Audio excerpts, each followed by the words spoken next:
Okay, now we're recording. Welcome to Windmill Cowboy Church. We are doing each month, we will do Psalms 5 a day and one proverb going through. And I'm going to do this one recording, and then you can go through and do 5 Psalms a day and one proverb by listening to it and reading along. And we will be able to dwell deeper into what they call the wisdom books. And then I'll do a separate Ecclesiastes and Job, which are also part of the wisdom books, and have them online for you to view. We start today with Psalm 1 through 5 and Proverbs 1. Book 1, Psalms 1. The way of righteousness in the wicked. Blessed is the man who walks not in the counsel of the wicked, nor stands in the way of sinners, nor sits in the seat of scoffers. But his delight is in the law of the Lord, and on his law he meditates day and night. Now, meditating is not sitting there and in Indian style and just staring blankly and clearing your mind. Meditating is what we do in school when we learn our ABCs and 1, 2, 3s, and they become second nature. Or when we're studying in college for a degree that we're going to work on in a career, and we know that field of study like the back of our hands. When David is saying here, but his delight is in the law of the Lord, and he meditates on it day and night, that is the passion we have to understand why the law is there, what the heart behind the law is there, and why God has put it there, and how we should walk in it, just like we would a career or our ABCs and 1, 2, 3s. This is meditating day and night on the word of the Lord. This person who meditates day and night on the word of the Lord, is like a tree planted by streams of water that yields its fruit in its season, and its leaves do not wither. In all that he does, he prospers. The wicked are not so, though, but are like chaff that the wind drives away. What is wicked? Anybody who does something contrary to the ways that God has set in motion everything in the world. So the wicked are people who work contrary to what is right in the law of the Lord, what we call righteousness or right ways. But are like chaff that the wind drives away would be like anything that they see draws them to it, and I have to have this now. I've got to do this now. I've got no self-control. I need this, and everything suits their fancy. Jesus calls this the wide road, where you're swayed by any form of interest that's out there in the world, and you can't control your desire. Your friend has something, you've got to have a big house. Your friend has a big house. Your friend has a new nice car, you've got to have that nice car. Your friend makes 100,000 a year, you have to make 100,000. Drawn like chaff in the wind, they have no stability. Therefore, the wicked will not stand in the judgment, nor sinners in the congregation of the righteous. For the Lord knows the way of the righteous, but the way of the wicked will perish, because they've got no firm foundation. Their ways are contrary to the ways of God. They have no firm foundation. When tested and put under the righteousness of God when we meet him, they cannot stand. They have no excuse. Psalm 2. The reign of the Lord's anointed. Why do the nations rage and the people plot in vain? The kings of the earth set themselves, or we should say the presidents of the earth, or the rulers of the earth, set themselves, and the rulers take counsel together against the Lord and against his anointed, or the preachers, or the ones he sends to, like, of the church, saying, let us burst their bonds apart, or their loyalty apart, and cast away their cords from us, or any reasoning they have from us. We don't want to hear it. We don't want to hear about God and his ways. We hear that all the time. He who sits in the heavens laughs, and the Lord holds them in derision. Then he will speak to them in his wrath and terrify them in his fury, saying, As for me, says the Lord, I have set my king on Zion in Jerusalem, my holy hill, my land of my choosing. I will tell of the decree. The Lord said to me, You are my son. Today I have begotten you. As for me, and I will make the nation your heritage, and the ends of the earth your possession. You shall break them with an iron rod, and dash them in pieces like a potter's wheel. Talking about Jesus here. Now therefore, O kings, be wise, be warned, O rulers of the earth. Serve the Lord with fear, and rejoice with trembling. Kiss the Son, lest he be angry and you perish in the way, for his wrath is quickly kindled. Blessed are those who take refuge in him.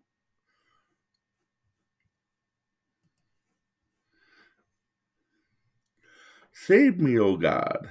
A psalm of David when he fled from Absalom, his son. Now, Absalom had a brother, Abijah, and Abijah slept with his sister from another parent, which was Absalom's sister, called Tamar.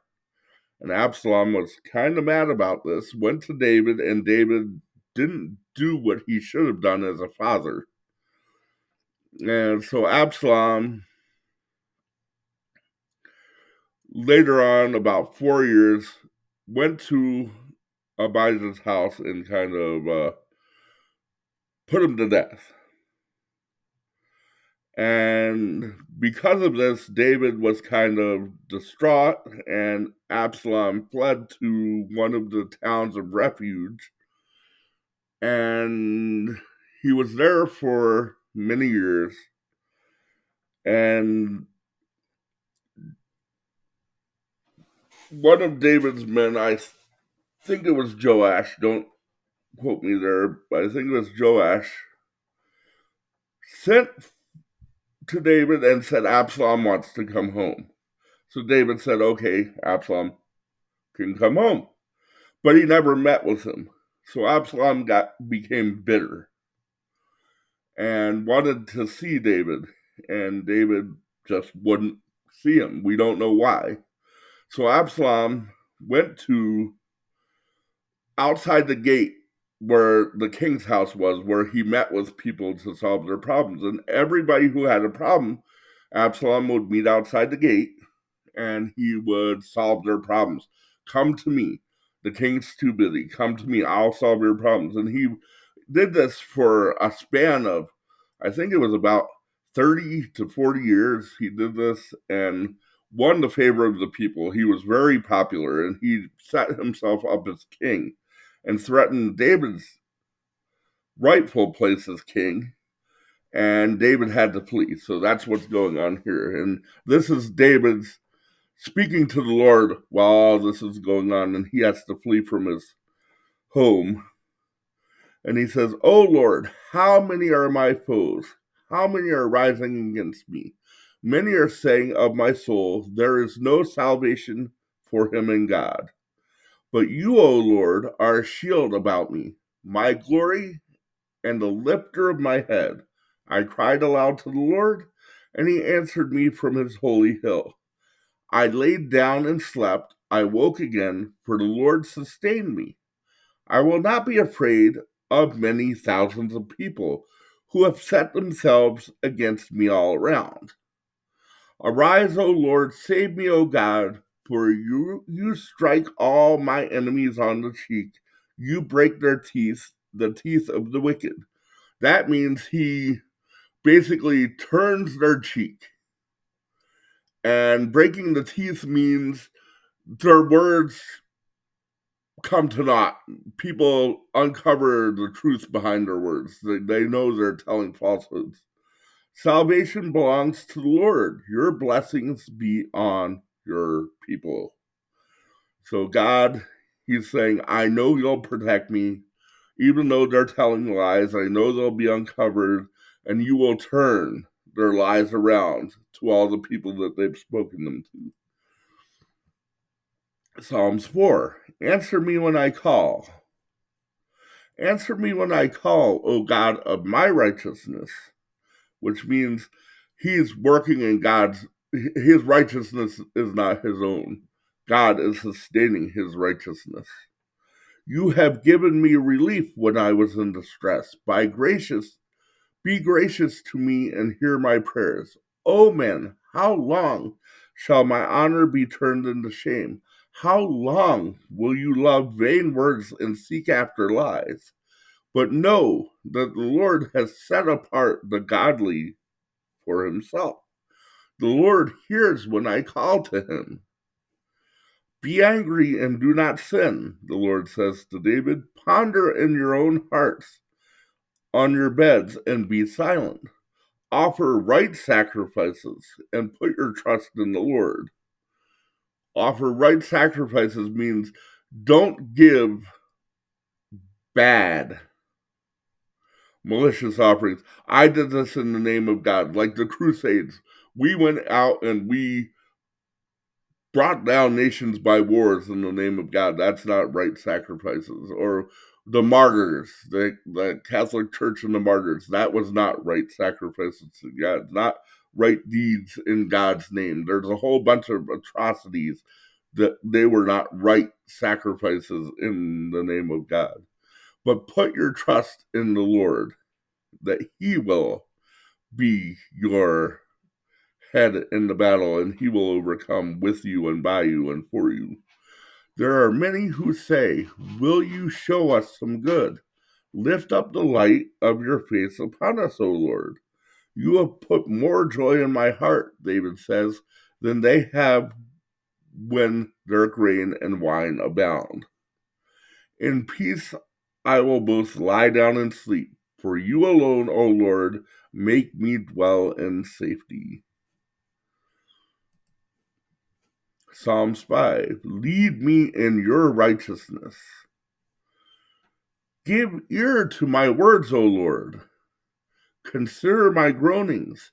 Give attention to the sounds of my cry, my King and my God. For to you do I pray. Praying is not a mysterious thing, it is talking to God. That is what praying is, easily defined. Talking to God. O Lord, in the morning you hear my voice. In the morning I prepare a sacrifice for you and watch. For you are not a God who delights in wickedness. Evil may not dwell with you. The boastful shall not stand before your eyes.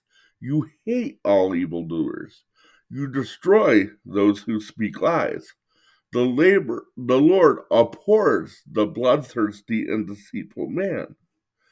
But I, through the abundance of your steadfast love, will enter your house. I will bow down towards your holy temple in the fear of you. Lead me, O Lord, in your righteousness because of mine enemies. Make your ways straight before me. For there is no truth in their mouth. Their innermost self is destruction. Their throat is an open grave. They flatter with their tongue. Make them bear their guilt, O God. Let them fall by their own counsels. Because of the abundance of their transgressions, cast them out, for they have rebelled against you. But let all who take refuge in you rejoice. Let them ever sing for joy, and spread your protection over them, that those who love your name may exalt in you. For you bless the righteous, O Lord. You cover him with favor as a shield. Now, if we go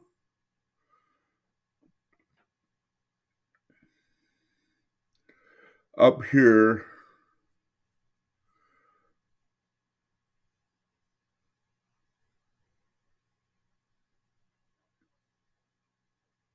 no, I'm thinking of the where he's talking about for their innermost self is destruction, their throat is an open grave, they flatter with their tongues. Their innermost self is destruction. They do not know it, but their ways that they do is going to lead them into troubles, going to lead them into destruction, separate themselves from God. Their throat is an open grave. If you read Romans 1, you see why.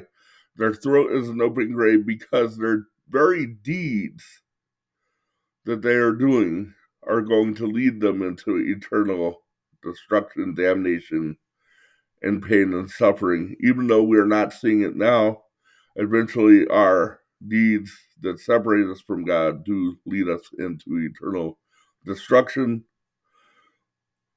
Make them bear their guilt. Make them bear their guilt. When you feel guilty, what do? You stop doing something. Oh God, let them fall by their own counsels. Let their own justifications of their deeds fall apart so they come back to God. Because of the abundance of their transgressions, cast them out. Don't let them stay in the place of fellowship because they've rebelled against you. Cast them out so they learn. We want to be part of the community. We want to be part of the group. We want to be part of what is right. So we don't want to be cast out. Call them out, in other words, so they know that their ways are wrong. But let all who take refuge in you rejoice. Let all them ever sing for joy, and spread your protection over them. The Lord does protect us more than we ever know. We just have to realize it. Now, going on to Proverbs 1, which is Solomon's book to his son. Proverbs of Solomon, son of David, king of Israel. And Solomon was a very wise man, probably one of the wisest kings in all the world. People have heard of Sun Tzu. Solomon was much wiser than Sun Tzu. To know wisdom is applied knowledge that has been found faultless, and instruction, which leads to wisdom, to understand words of insight, which means you can look into things in the future and in the past and tell why they happened, to receive instructions in wise dealings, in righteousness or right ways, in justice and equity. Justice and equity, which means not just justice for me or the group of people that I believe in, but justice for everybody, equal justice. To give prudence, which means self-control, to the simple. Knowledge and discretion to the youth. Let the wise hear and increase in learning. And the one who understands obtains guidance. To understand a proverb and a saying, the words of the wise and their riddles. The fear of the Lord is the beginning of knowledge, but fools despise wisdom and instruction. Hear, my son, your father's instruction, and forsake not your mother's teaching, for they are a graceful garland for your head and pendants for your neck. My son, if sinners entice you, do not consent. If they say, come with us, let us lie in wait for blood. Let us ambush the innocent without reason. Lying in wait for blood is a simple way of saying take away their right standing with God and bring them down to the pit, is basically what it's saying. Their very end, is what Solomon's looking at and saying the end of the way of the sinner is death. He knew this if you read Ecclesiastes. But that's basically what he's saying. They lie in wait for blood, not that they're going out to kill somebody, but the ends of their deeds are destruction and the people that they're going to lead, their ends become destruction. So that's lying in wait for blood.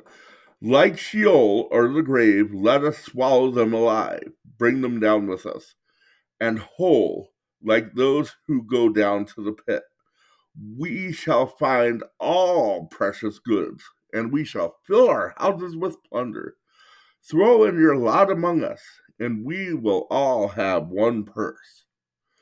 So we will fill ourselves with the goods of the land. My son, do not walk in the ways with them. Hold back your foot from their paths, for their feet run to evil, and they make haste to shed blood. For in vain is a net spread in the sight of any bird. But these men lie in wait for their own blood. They set an ambush for their own lives. Such are the ways of everyone who is greedy for unjust gain. It takes away the life of its possessors. The call of wisdom. Now you'll see wisdom is referred to as she, which is the nurturing aspect of God. And as a father nurtures his children and brings them up, this is the nurturing aspect of God as wisdom. Wisdom cries aloud in the streets. In the market, she raises her voice. At the head of the noisy streets, she cries out. At the entrance of the city gates, she speaks. How long, O simple ones, will you love being simple? How long will scoffers delight in their scoffing, and fools hate knowledge? If you turn at my reproof, God is saying, behold, I will pour out my spirit to you. I will make my words known to you. But I have called, and you refuse to listen. I have stretched out my hand, and no one has heeded. Because you have ignored all my counsel and would have none of my reproof, I will laugh at your calamity. I will mock when terror strikes you. When terror strikes you like a storm, and your calamity comes like a whirlwind, when distress and anguish come upon you, then they will call upon me, but I will not answer. They will seek me diligently, but will not find me, because they hated my knowledge and did not choose the fear of the Lord. Now, what he's saying here, the best I can say it is, a father has a child and tells them not to touch like a hot stove, or not to stick their finger in the light socket, or not to play with sharp knives or run with scissors. And he tells the child this over and over again, and the child just will not listen. So eventually the dad's doing something, and he looks up, and the child either burns his head on the stove or cuts himself with the scissors when he's running and stumbles, or he cuts himself with a knife, or sticks his finger in the light socket thinking it's funny, gets hurt, comes to dad and says, I hurt myself. And dad said, what do you do? I burnt myself on the stove. Why do you touch the stove? Because I don't know. Well, I told you not to touch the stove. Why do you touch it? See, you burnt your finger. I don't know why I touched the stove. I just had to. I had to find out. Well, you found out. Now, let me heal your hand. Don't do it again. But these people don't even want that counsel that God's talking about here. They want to burn their hand and say, that wasn't the consequence. So he says, I'm going to laugh at your calamity because you will not heed to my knowledge. When I warn you about something, you still want to do it. When I set out boundaries, you still want to cross them. But these boundaries are to protect us.